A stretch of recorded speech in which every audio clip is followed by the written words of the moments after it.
Welcome everybody to this very special Motorsport Magazine podcast in association with Mercedes-Benz. Hey Jack, I've got new ones. You look really grown up. Very smart, Jack. Like your sisters. Can I have that? Jack?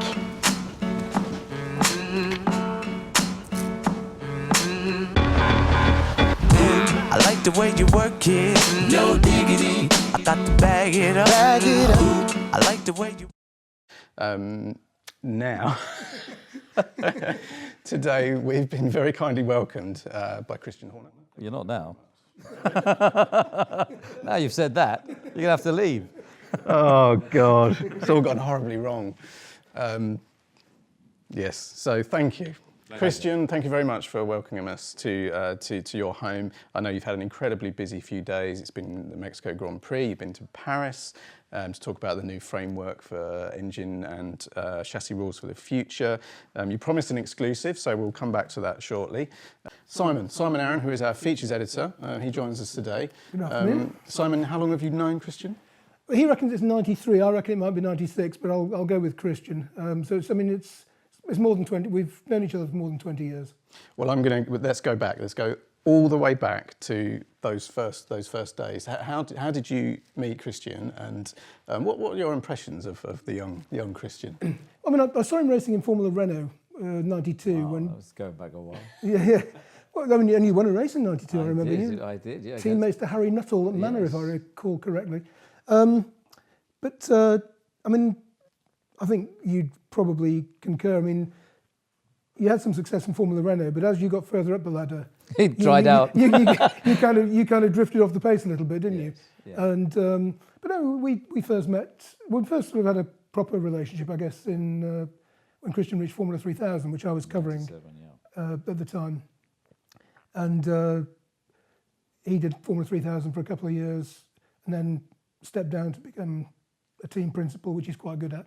And we've kind of, been mentored. I mean, although I'm no longer in the F1 paddock on a weekend-to-weekend basis, we've kept in touch over time, and he's always been very hospitable.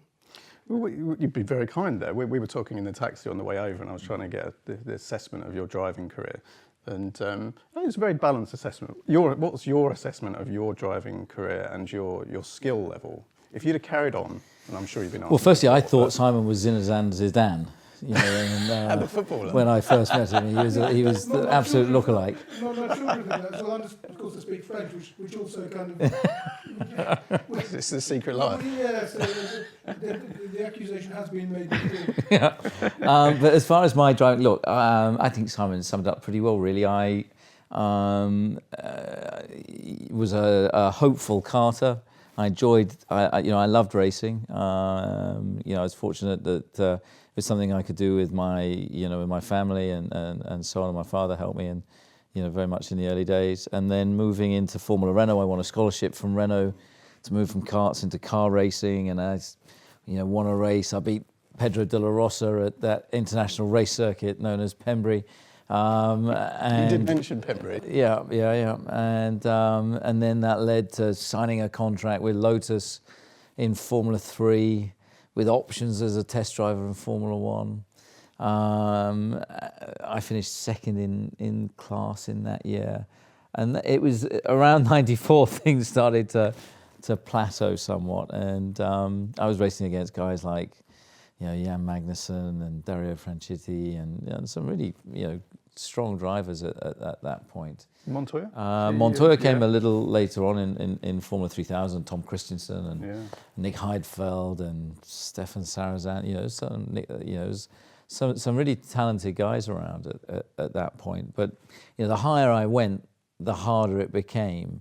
And, I didn't have the budgets as well. And that's really where I fell into team management almost by mistake, because I got a certain amount of money that I'd worked hard to generate with sponsorship and so on.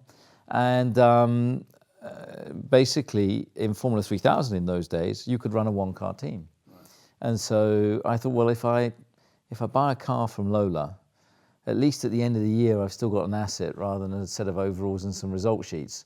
And so that was really, it was a way to cost effectively go racing. That I created the Arden team for the '97 season. Did you enjoy the buzz of operating or driving a car as much as the buzz of being in competition? I wonder if you can separate the two. I really enjoyed the competition in the early years in kart racing and so on. That was great because it was just absolute pure, racing.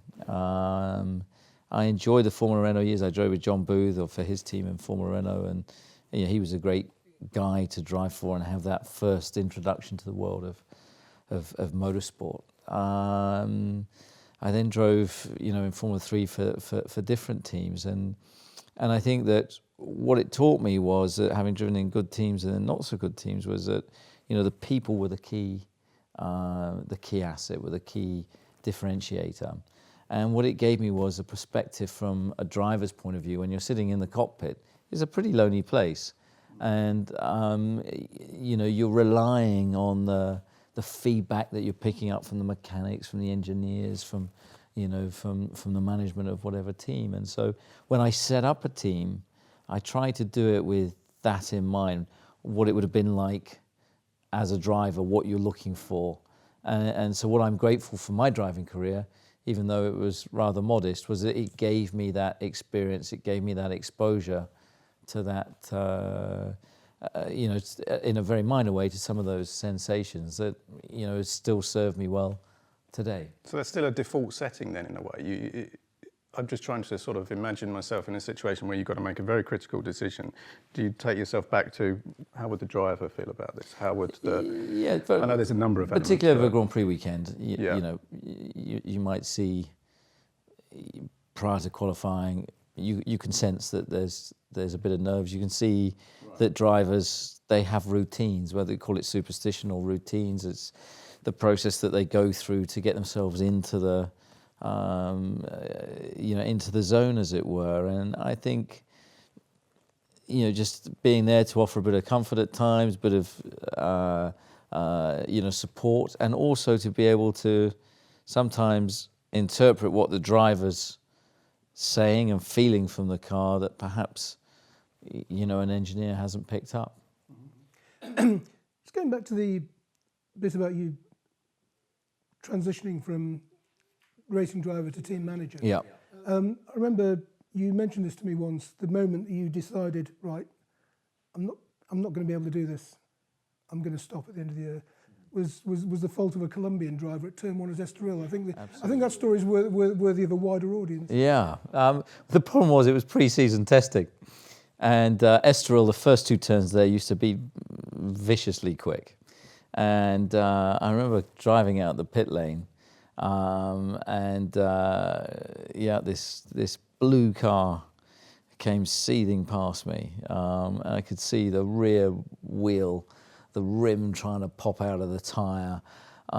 Totally committed, totally planted. There's a barrier feet away on the exit of on the outside of the circuit, and there was just total commitment and absolute car control. And I just knew, going into that corner, having witnessed just that second of absolute skill, that there was no way, despite all the will in the world, that I would be able to replicate that. There was a safety mechanism built in between my foot and brain that wouldn't allow that, and not a level of talent either. And that was Juan Pablo Montoya, who had the most sublime car control. And so really at that point, I knew, right, this is your last season. So, I mean, basically your success as a team principal is partly down to Juan Pablo Montoya? Yes, absolutely. I should have thanked him on the grid in Austin 2 weeks ago when I saw him. But he's just a bit wider than he was then, but he's exactly the same character, that he was then. So that was pre-season testing? That was pre-season testing, Estoril 1998. I guess it's probably too late to find another driver. Exactly. And I forgot employing a bunch of mechanics and whatever else. So it was down to me to keep going. But how did you keep going, having having had that kind of... I put it to the back of my mind and got on with it, and you know, was in the process of building the team. I mean, later in the year, I remember just before I jumped in the car at the final race in the Nürburgring, I was negotiating to buy a car off David Brown at McLaren to start a test program for this Lucor sponsorship we had for the following year. And then David actually, they'd had a problem in that race where they hadn't qualified, or they were going to be at the back. Nick had to. It was a fuel irregularity. Or, yeah, and he was put into 33rd place in a 32-car grid. And and he was going for the title, so they had to try and buy a slot on the grid. Exactly, they offered me an enormous discount in order not to take the start, so that Nick potentially could take the start. But I thought, you know what, this is my last race, I'm going to do it. And he started on the grid anyway. So it's interesting how the politics have kind of crept in there. Do you enjoy the political wranglings then? Do you enjoy them now? Does it feel as much sport as the actual sport? I mean, even in those days, I remember the Formula 3000 teams. There was some interesting characters around, you know, representing the different teams. And I remember we used to have these meetings, not really achieve much, but they decided that we needed a representative to go and represent us in these teams in front of Bernie Ecclestone, to go and ask him for more money, that we needed a pit stop, and you know, we needed a bit more support of Formula 3000, and I was nominated as that person. I think it was Helmut actually that put me forward, because Helmut at the time had a team, the Red Bull Junior team in Formula 3000, and so from even at that stage, I remember being the one to interface, and that was really where I met Bernie, was by ringing him up and saying, come on, we need some help, this is your championship. You know, will you allow us to do X, Y, and Z? Which he was very good and said, yeah, you know, go for it. I was going to say it was sort of doubly useful in a way, because A, it helped you forge a relationship with Bernie, and two, it acclimatised you to taking part in meetings that achieved nothing, which came in useful in Formula One later on. Absolutely, there just wasn't as much mineral water at those meetings, but no, it was a great education, you know. And then I found myself in front of the World Council representing a driver that was 5 times over the legal drug limit for substances that he shouldn't have ingested or inhaled. You know, so I had all of that to deal with, the whole World Council, and you know, successfully managed to represent Thomas, that he kept a career. He lost the Formula 3000 championship title that he'd won that year in 2002, but you know, he kept a career because he was a very gifted driver, and it would have been a great shame. You know, I'd arranged a test drive of BAR for him that was all set up. He got a test with Newman Haas in the States, and as soon as obviously his misdemeanor, everybody backed away from him at 1,000,000 miles an hour, and Sébastien Bourdais went on to take the Newman Haas seat, and obviously went on to do great things with it. At that time, did you have ambitions to take Arden into Formula One? Well, certainly in the early time, yeah. I mean, winning the championship in 2002 and then losing it with Thomas. Then won it again in 2003 with Bjorn Weirdheimer, a Swedish driver. And then won it again very dominantly with Vitantonio Liuzzi in 2004. And it was at that point, and having built a relationship with Bernie and so on, that he was encouraging me, come on, you've got to get involved. I want to get rid of Eddie Jordan. He's driving me mad. Help me find a solution, or I'll help you find a solution. And so initially I started to have discussions about Jordan Grand Prix. I got an investor from Hutchinson Whampoa, and we started to do the due diligence at the end of in the autumn of 2004 on Jordan Grand Prix. But it just became a more and more, in typical Eddie way, complicated deal. And then actually, Helmut Marko approached me and said, well, actually, Red Bull, we're considering looking at a team as well. Where have you got to with Jordan? And that was really where the discussion, you know, kicked off from. I'd known Helmut from '97 when I'd first travel to Graz to buy a race trailer off him. And I always had a good relationship with him. And then I was running his junior driver, Liuzzi, who he'd done a typical helmet deal. He paid me half price for the deal. And I said, well, okay, I'll take him, but you got to pay me, I forget what the number, I think it was about 15 or 20,000 euros per race win. Well, Tonio went on to win, I think, 9 out of the 10 races that year. So it worked out. Can't tell him to stop winning. It worked out. It worked out okay.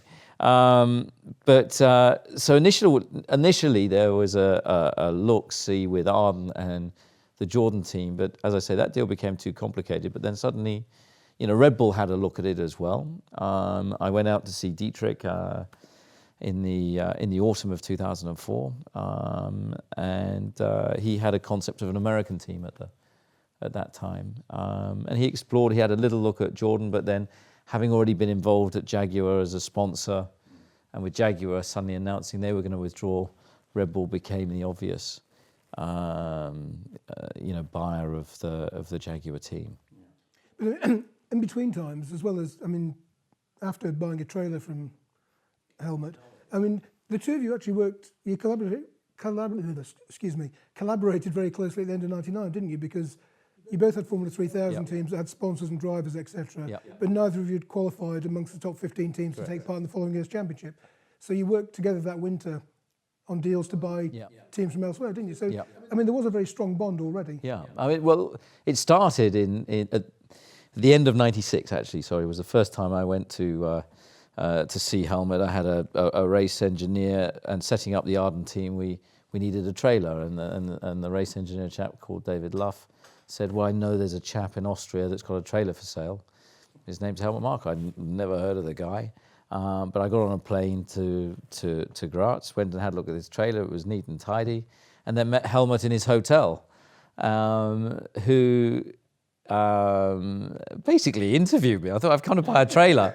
And he's interviewing me about what are you doing and why and how and, what are your thoughts on Formula 3000. Anyway, we agreed a price on this trailer, £35,000. I can remember it today.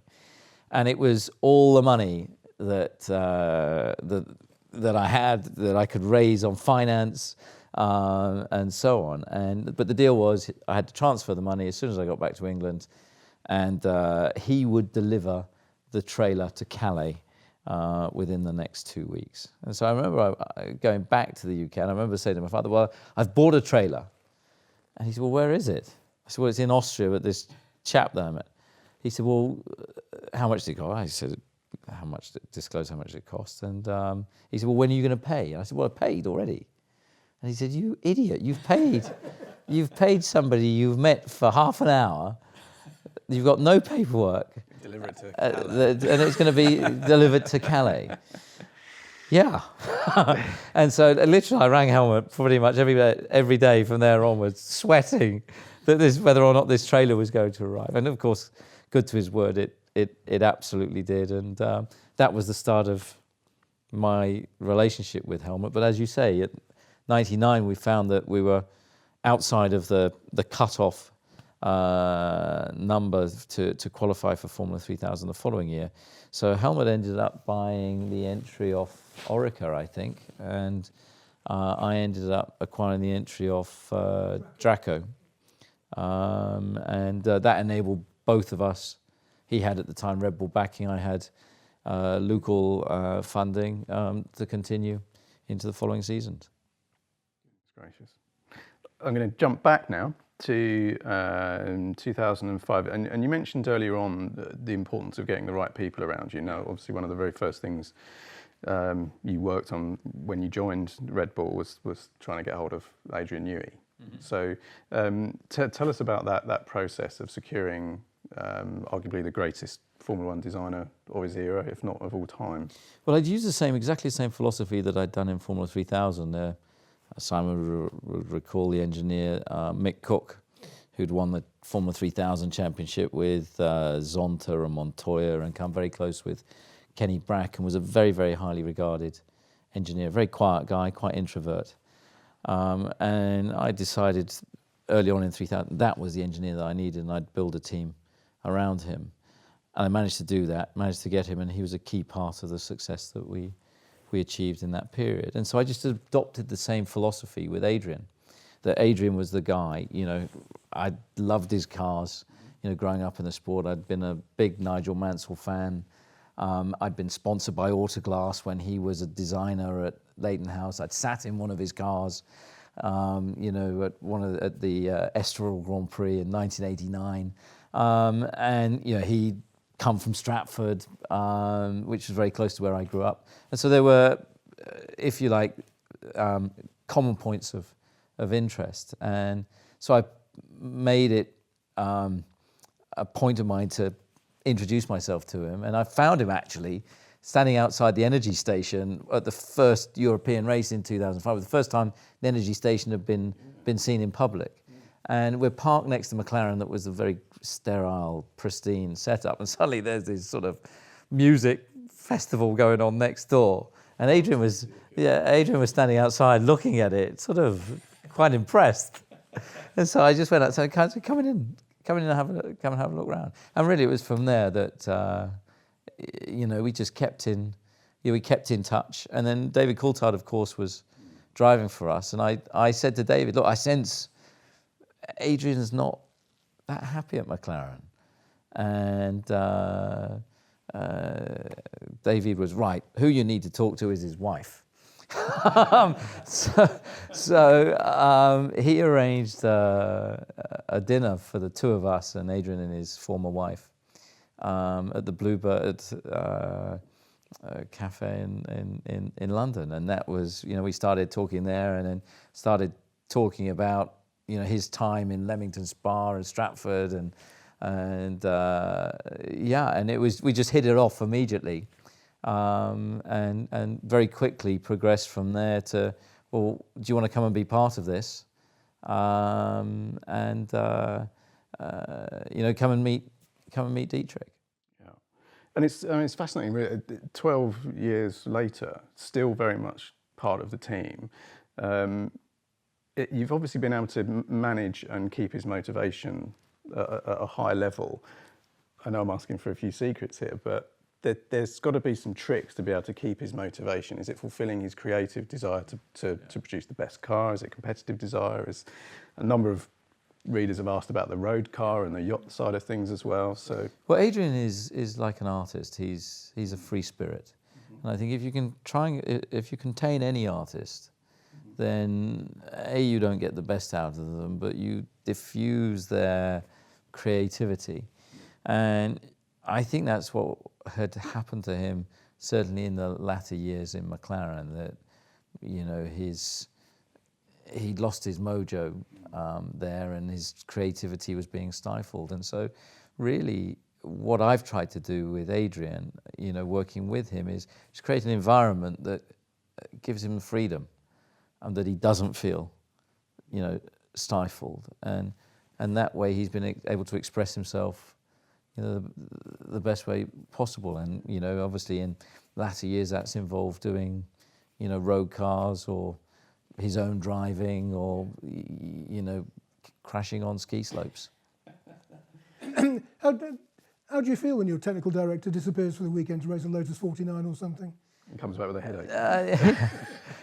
Look, Adrian, the great thing about Adrian, he's so passionate about motor racing. He's just been to Zhuhai with his son in a sports car race. Yeah, he's a passionate racer, and he enjoys driving the cars. He enjoys, you know, all aspects of it. He's got a great knowledge of the history of the sport, and you know, underneath it all, he's a fan.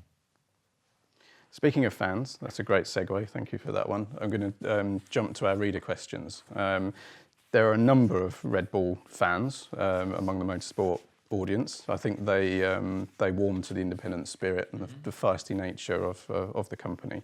And also, as I mentioned earlier on, they're quite brave with their questions too. Right, so, fire away then. So we've got around half an hour to go, and I think because we have so many questions, then we'll dive straight in. Feel free, Simon, to add your expertise, or tell me don't ask that one. I'm just going to pick a random one. Here we go. Here we go. It's a Montoya question. From Diego Ruiz, I understand Montoya was offered a Red Bull contract after his time in McLaren. If so, was he a long-term prospect? Do you think he could have been a world champion with Red Bull? This could be one of those no. No, we had some discussion with Juan Pablo. I'm just trying to think of the year that it was. It was the year that he'd had the tennis accident on his motorbike.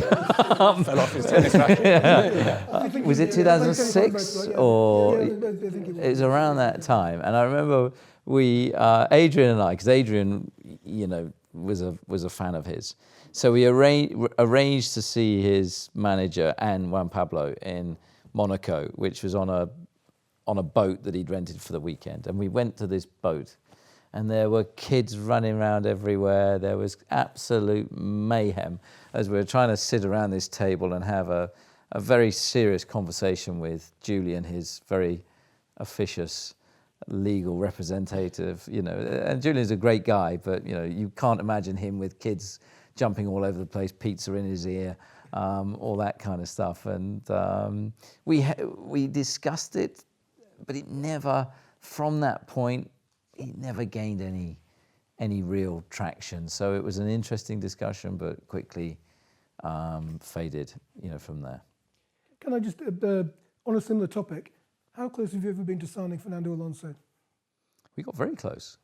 Helmut and I went to see his management at the end of 2008 for the 2009 and 10 season, and we offered him a 2-year contract. Sorry, it was for 2008 and 9. And he would only sign up for 1 year. And we said, look, Red Bull's position was, and it was Mr. Mateschitz' position, it was a 2-year deal or nothing. And he wouldn't commit to that. And that, we thought he had a Ferrari contract very clearly for 2009.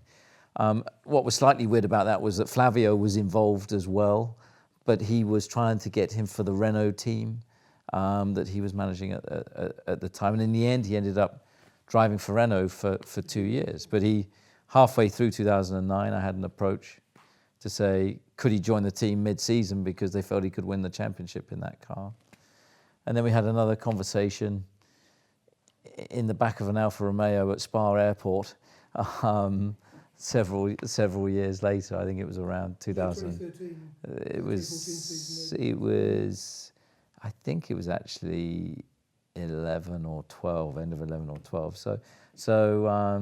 But it never really. The most serious discussion was the first one, and then it missed its chance.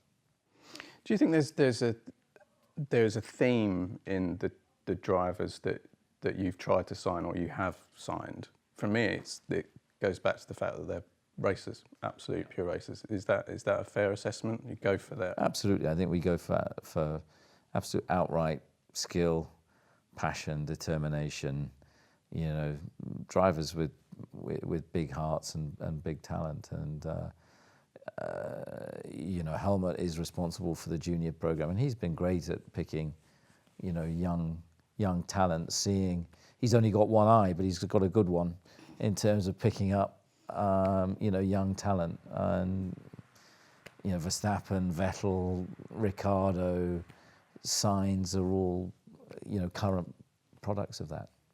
And others slip through the net, and that's ultimately because there's 2 seats available in Red Bull and there's 2 at Toro Rosso. So there's a number of questions here. Red Bull, Helmut, too tough on those that don't make it?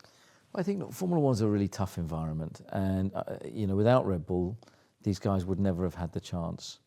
So on one hand, you can argue it's tough, but on the other hand, if they're not cut out to deal with that pressure, they'll never cope with the pressure that surrounds them in a top flight Formula One team. So it's tough love in many respects. brings me, it's a question about Liuzzi actually, who for all intents and purposes seemed to be, in his karting career, another level, absolutely another level. What happened there? Where did that, he didn't lose the talent, but something... I'd be interested in Simon's evaluation of this. I mean, I ran him that year in Formula 3000, 2004. He was totally dominant, but you had to, he was very Italian, you had to love him and make him feel special. And he was a lazy little bugger underneath it. And when he got the opportunity in Formula One, I never felt that he fully committed himself. And he was a wonderfully gifted driver. But I remember in the Formula 3000, he had a very specific braking technique, and we had to run very small master cylinders to give him the feel. And I think when he came into the carbon brakes of Formula One, he never totally mastered that. Yeah, I mean, I always had the impression that he had massive, massive, massive natural ability. But when you got up here and you had to combine that with a more serious, a more dedicated work ethic, in the way he said, like a Vettel, who's got that massive natural ability, but also spends all his spare time reading telemetry traces.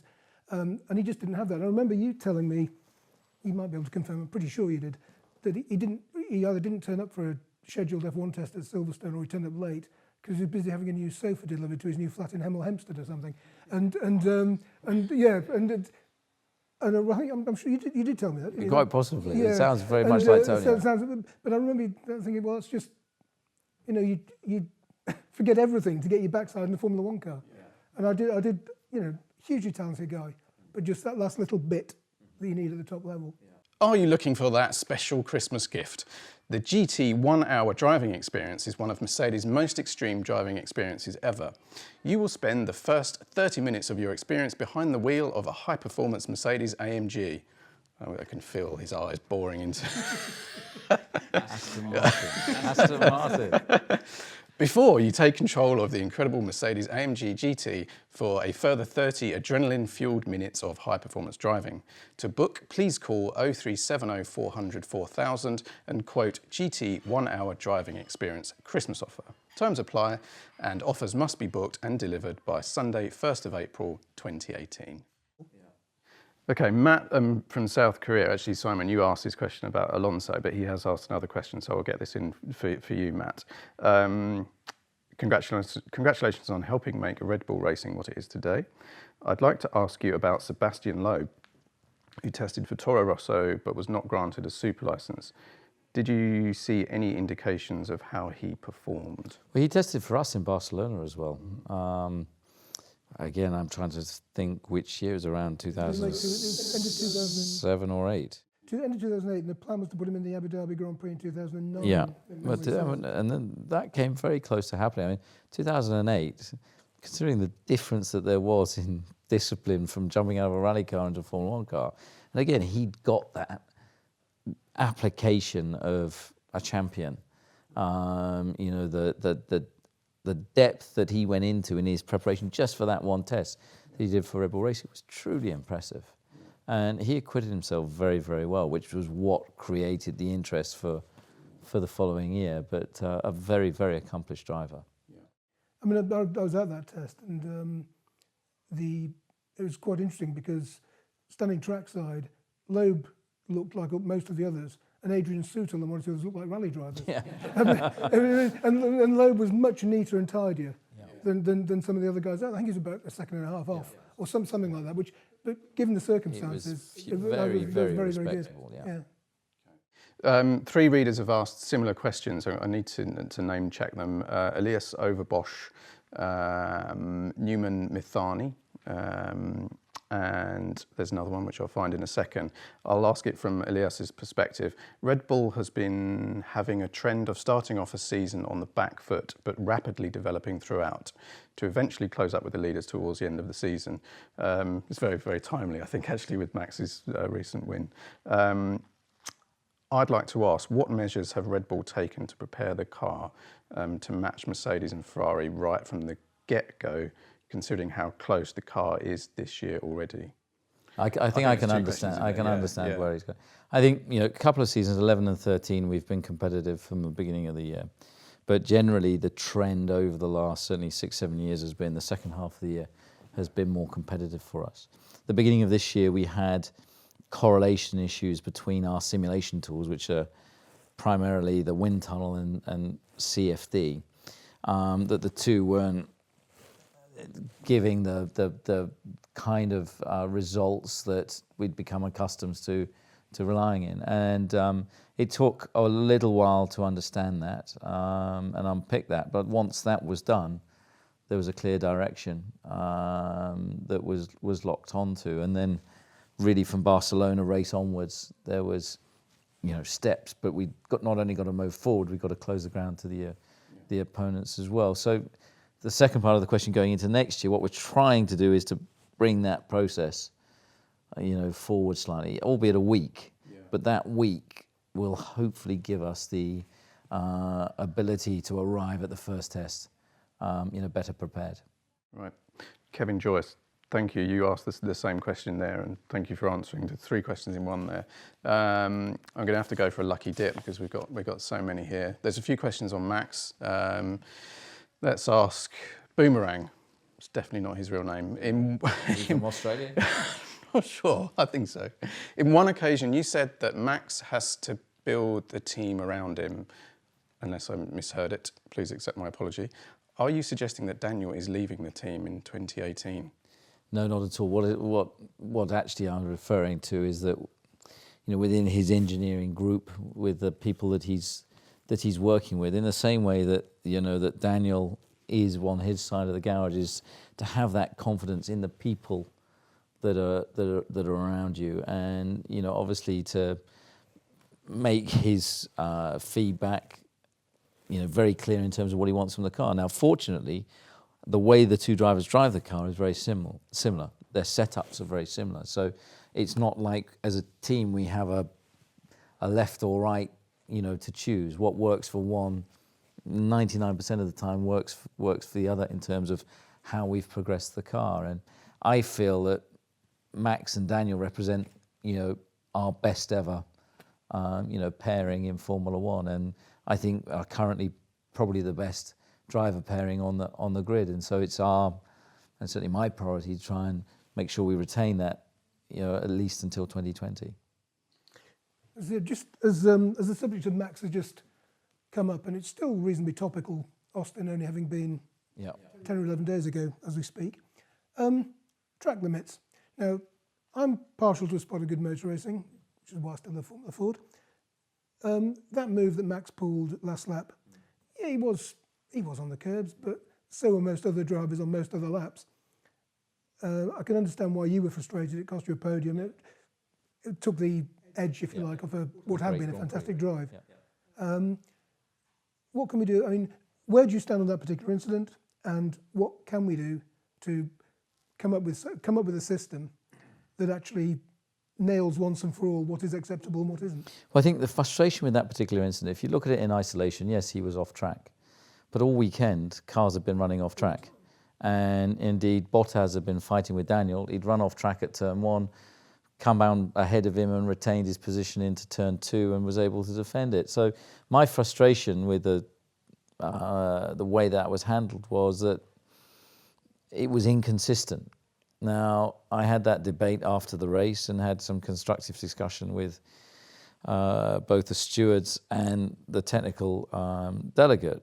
And what it came down to were 2 things. One, I think the rule is badly written in terms of that you're putting too much pressure on the stewards to say this is an advantage and on this occasion it isn't an advantage. It's not like in another sport where over the white line is out, or there's not a binary position on it. So that rapidly moved to, well, look, we've encouraged these drivers to race. We've told them, since the beginning of the year, we want close quarter racing. That's what the fans love. That's what Formula One's about.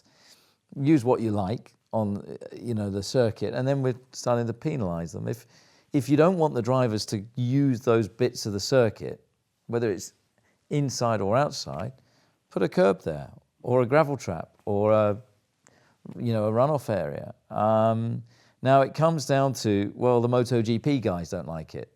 Well, my view, selfishly, for Formula One is, if you're hosting a Formula One event, you don't put rugby posts up at Wembley and say, well, can you just use those lads, for a football game, because the rugby guys don't like it. It's got to be bespoke for a Formula One event, and I think that's the responsibility of the circuit to ensure that, if you don't want a driver to run off track, put something there. They don't run off track in Singapore or Azerbaijan or Monaco, as you say, or Montreal, or even an old school track like Suzuka. Yeah, and the racing's great.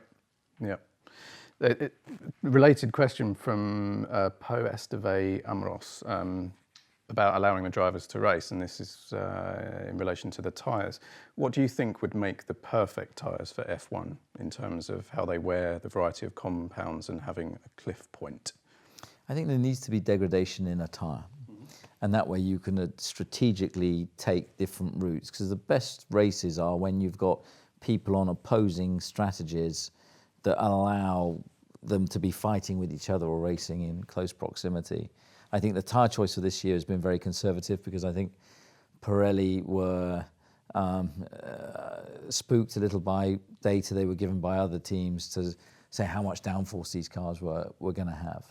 And so their tyre choice was quite conservative, which therefore we end up with, one-stop races. And I think we need to be at 2 to 3 stop races where strategy can play a key element, in racing. So the tyre needs to have sort of linear degradation in it, that your soft variant is quicker but it degrades quicker, your medium less so, and your harder you could do the much longer stint on, but you're going to be slower, and you pick your quickest way to conduct a race. The linearity though is key, isn't it? Because you don't want what we had a few years ago. You'd have linear, poof. That's rubbish. Yes, yeah. Okay. Let's talk about the race weekend format. A lot's been discussed recently. How would you like to see the race weekend? Do you think there should be a sprint race? Do you think that it should be a 2-day weekend now, or a 2-day race meeting? Well, I think it's a long way to go to Australia for 2 days, and it's for the promoters as well. I mean, for me, maybe we could do more with a Friday. Maybe we do a single session on a Friday, but we open it up more. Allow people in the paddock. Maybe the drivers could do more of a Grand Prix weekend. In the old days, they used to drive pro cars, or even a touring car over the weekend. And maybe you could do some kind of one make, race at certain events that all the drivers drove the same marquee of car. Perhaps the Aston Martin that Adrian Newey's been involved in recently. That would be interesting. I'm a little bit of a traditionalist, and I don't like the gimmicky idea of short sprint races and then another race. A Grand Prix is a Grand Prix, and it should retain that DNA of where it's come from. Qualifying should be on a Saturday, race day should be on a Sunday. I'm open to when the race is, but a Grand Prix should be a Grand Prix. What the entertainment is in that Grand Prix period is something that needs to be more exciting and more enthralling for the fan, but it needs to be at least an hour and a half, hour and 40-minute race of approximately 200 miles. What about a warm-up, Sunday morning warm-up? I'm not sure what it would add. Okay, if the fans, they see a little bit of, their cars running. I mean, certainly in modern days, nobody would do the warm-up, or you do an in and an out lap because your engine mileage is so restricted. We don't have the tyres for it, but I'm not quite sure what a warm-up would actually No, add. I think in this day and age, because of all the telemetry, and because of, even wet and dry, you run reasonably similar setups nowadays, don't you? I mean, there aren't any sort of chasms or surprises. I think in the old days, before telemetry, you needed to go out and just check how the car was. And they take out, in the old days, they take out the qualifying engine and radiators and everything. They put in the race engine, and it's radiator, and it'll be another gearbox, and you need that warm-up just to make sure that everything was working properly. But now you've got a fairly clear idea by Absolutely, the engineering standards are so high, it's not needed. It would be nice to see all the F1 drivers out in F2 cars. Yeah. That would be. No, but it would. I mean, you've got. I mean, fairly raw 600 brake horsepower cars Yeah. with very few gizmos on them. They're difficult to control. I'd love to see the drivers in a one-make car, whether it's Formula 2 or even a touring car, a different discipline almost. Yeah. Well, I mean, a pro car style thing would be fantastic. You know, the pro car I do thing. think F2 would be funny. The pro car thing was great, and but the problem is with commercial considerations, it's very hard to pick a manufacturer's car that they could drive without upsetting, you know, another representative. It'd have to be created for the purpose, wouldn't it? It could be a space frame type car. Yeah, it'd have to be a rebodied radical, yeah. non-manufacturer specific. With lots full Cosworth rubber engine or bumpers something. like kids go-karts. I think it would get messy, wouldn't it? We're talking about the format of the race weekends. As we sit here, 24 hours since the FIA announced a vague framework for the future engine regulations. And you promised an exclusive. And you did promise an exclusive. So what, Christian Horner, is your take on the future Formula One engine regulations? Well, look, I think I came back from a meeting in Paris yesterday, and I must admit I was very encouraged by what I saw. For once, FOM and FIA were absolutely aligned in what their vision of an engine is for the future. I think really encouraging for me wasn't so much the specification, because I'd have loved it to have been a V10 or V12 or some high-screaming, normally aspirated engine. Maybe like Simon, I'm a bit of a dinosaur like that, but I accept that, okay, you know, we live in a modern world, so a V6 turbo engine is what has been elected. Now, where they've put a key amount of focus is on several factors. One is on the sound, that the sound has got to come back into Formula One. That it's part of its heritage, its makeup. Then the other elements that they've really, from an independent team such as Red Bull, is totally encouraging, is they want to ensure that as a customer you get absolute parity, not just on product but on electronics as well. So electrical settings will have to be almost homologated, so that the FIA can turn around to the public and say, like for like, that engine is exactly the same in that car as it is in the works car. Then the actual regulations that they're looking at, I think are positive in that it's boxing things in to the point that there'll be large elements of standardization on certain components like turbos and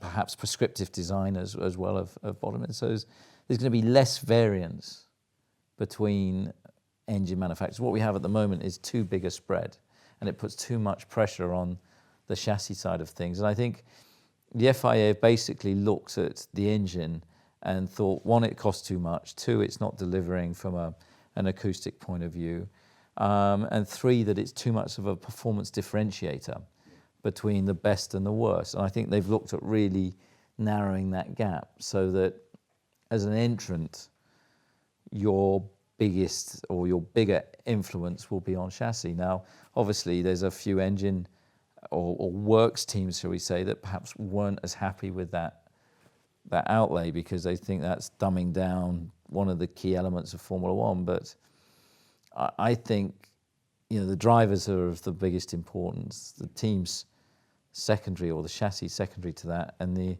engine tertiary to that. Okay, related question then. What would be the maximum grid? What would you like to? How many cars would you like to see in Formula One? And do you think the new framework for the rules will encourage or enable more teams? I would like to see probably 24 cars on the grid.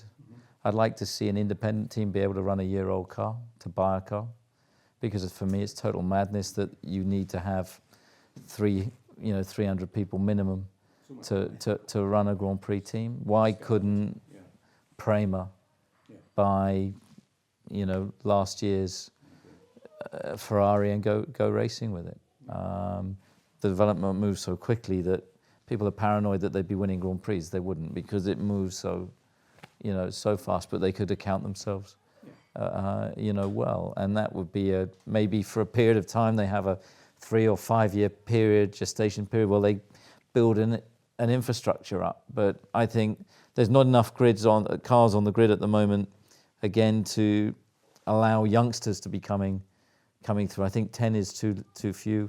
12 feels about the right number. I mean, you've obviously got sort of a a close eye on young drivers with the Red Bull junior program. And it must be very frustrating sometimes, the lack of running you can give these guys. Well, it's impossible. I mean, we just can't give them mileage. So, and it's such a risk when we do give them mileage because the race drivers need that because they get so little practice time anyway. So that's where we've obviously, as an organisation, invested significantly in simulation tools. And so actually the simulator now, it's a lot cheaper if they crash it.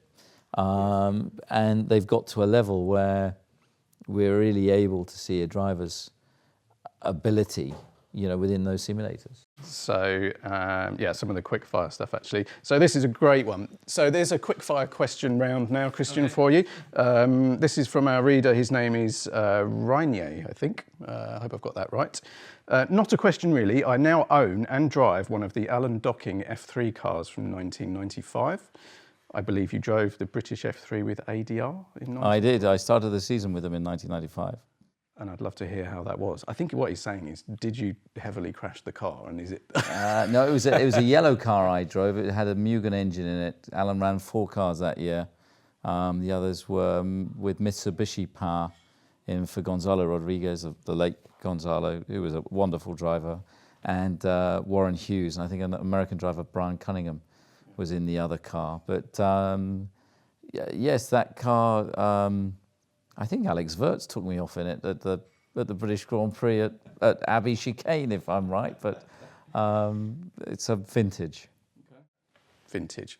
Here we go. This is a question from Jamie Smith. Have you ever strapped yourself into a Red Bull and gone for a spin?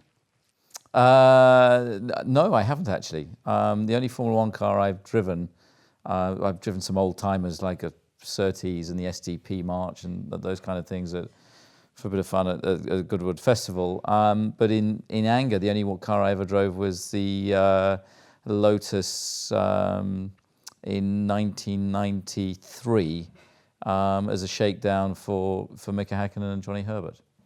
Okay. So what you're effectively saying is that at the end of this year, you might get a go in the car and we'll get the exclusive on that story. I doubt I'll be getting into one of those cars. Well, you won't let you. I won't let myself. I wouldn't let myself. Seriously, if I was in your job, it'd be written into my own contract. I must do track days in my own car. Okay, quick fire stuff as well. Now we have it's the second question from Newman Mithani. Mr. Horner, what do you admire in the operations of other teams? Fellow team principals? You need not mention the teams and principals by name. Well, I think, when I first came into Formula One, I remember the first meetings I attended, back in 2005, there was Jean Todt in the room, there was Ron Dennis, Frank Williams, there was Eddie Jordan jumping on the table, there were, Peter Sauber, there was some, Flavio Briatore, there were some big names, and they were so different in their character and personality, and you could see it within their organisation. Now, if I look around the room, it all looks very vanilla. It all looks management groups and teams and so on. Whereas certainly in those days, the character, Ron Dennis was passionate, even if it wasn't right, something that was right for McLaren. He was very passionate about Formula One. Flavio thought all engineers were criminals. And spent far too much money. It was all about the show. Frank was had got a charm and wit about him that was, extremely endearing. And Jean Todt in those days was absolutely uncompromising in his role as Ferrari leader. That anything that went anywhere near affecting Ferrari, he would not in any way compromise. So it's a very different role. But, guys like Ron Dennis, Frank Williams, even Flavio in his own way, they were all people that, you could learn something from. You don't necessarily think that's the way it is today? The characteristic of the team isn't doesn't necessarily reflect the guy at the top? I don't believe so in many respects now, and especially when I look at rival teams. I try and operate Red Bull almost as a big Formula 3000 team. Instead of 20 people in it, it's got close to 800 in it. But, we're a race team, and that's what we're about. And our focus is on, winning races and trying to be as competitive as possible. I do, if I can just interject to that, I do like the fact that Red Bull, to win Grand Prix, you don't need a large building with a big lake full of swans outside. And glass everywhere, And glass everywhere. I mean, you guys, that's still the same building that was Paul Stewart Racing. I know it's expanded a bit. And there's a few people in there that were still Paul Stewart Racing as well. But it's been run from an industrial estate in Milton Keynes, and its only purpose is to design successful racing cars. And there's no artifice when you come to the factory. It's you don't see anything there that's kind of Flash. There's no pretense or unnecessary flamboyance. It's just a very workmanlike and efficient racing car factory, which I really like. Apart from we call it a campus these days, but yes, it is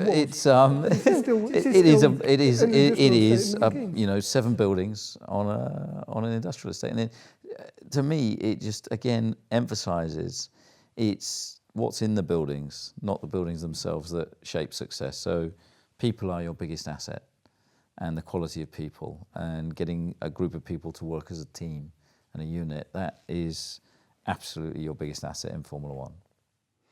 Christian, I think that's a fantastic way to end it. Thank you very much for the hour that you've given us. I know you have another event to go to this evening.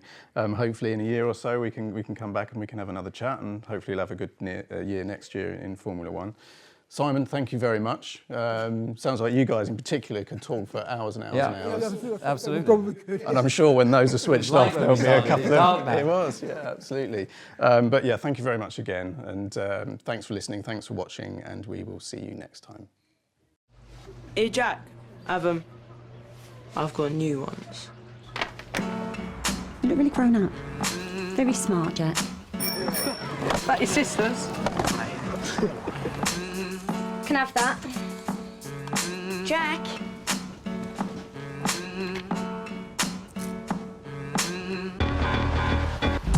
I like the way you work it, no diggity. I got to bag it up. I like the way you